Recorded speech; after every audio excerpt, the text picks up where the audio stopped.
عشان ما عاد يقولوا لك ليش ما رفعت العلم. تماما. حقدم لك انا العلم ان شاء الله بكره بنرفعه بحفلتنا وبنغني كل الاغاني الحلوه يا رب. حازم شريف، محبوب العرب ومحبوب الشعب السوري، اهلا وسهلا فيك بالشام بدار الاوبرا. سلواتك انت وكل اللي تعبوا واجوا اليوم وهيك تعبناكم معنا. بالعكس انت حبيبي. تعبان وقاعد معنا، وهي من الله محبتك يخليك. اكيد ومحبتنا فيك. تسلم لي. حازم، خلينا نبلش بالايفنت اللي بده يصير بعد بكره بدار الاوبرا. عم نشوف حازم شريف بحفل لحازم شريف، في انتصار، في شمس عم تضوي. شو محضرين لشيء جديد؟ ليك ان شاء الله رح نقدم شيء حلو. محضر كتير اغاني حلوه، محضر اغاني لسوريا. رح نغني راجع لك سوريا اكيد. رح نغني حدود. عبد الحليم فيه ولا لا؟ عبد الحليم والله ما هلا بنشوف فيلم. عينك بدك عبد الحليم نغني عبد الحليم ان شاء الله. ان شاء الله يا رب بالتوفيق.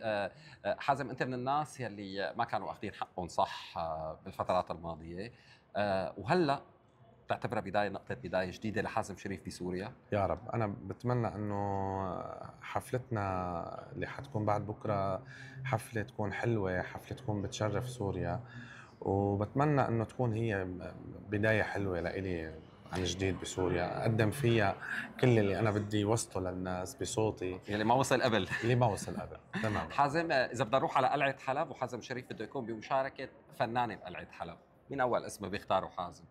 والله ما بعرف، ما فكرت فيها. يعني هلا فكر لي فيها. فنانه ايه، لازم تكون سوريه؟ اعطينا عربي يا اخي. ما بعرف. قلعه حلب، قلعه حلب بدها اصوات مثل حازم. والله كلهم ما بعرف مين في يعني أصالة ما بدك مثلا تكون موجودة؟ حبيبة قلبي ولو ما أنا عم بحركشك يا حازم. بشرف كبير بالعكس، نتمنى.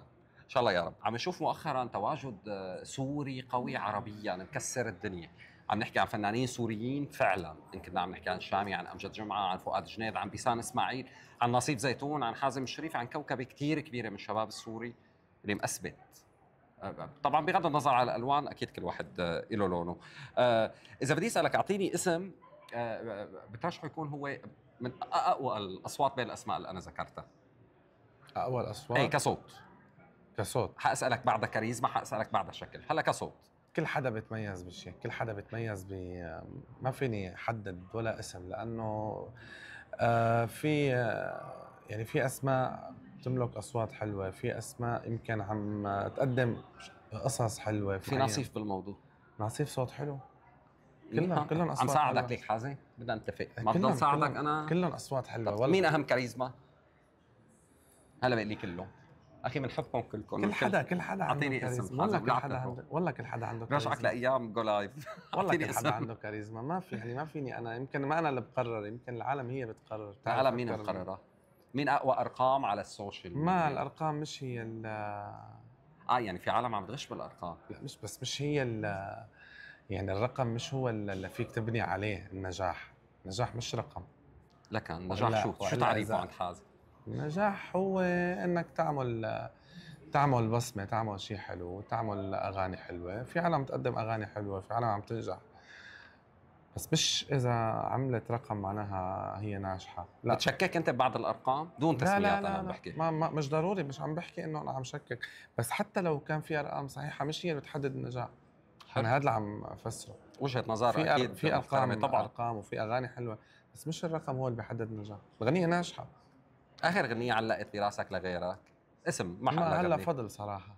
اكيد براسنا كلنا. فضل.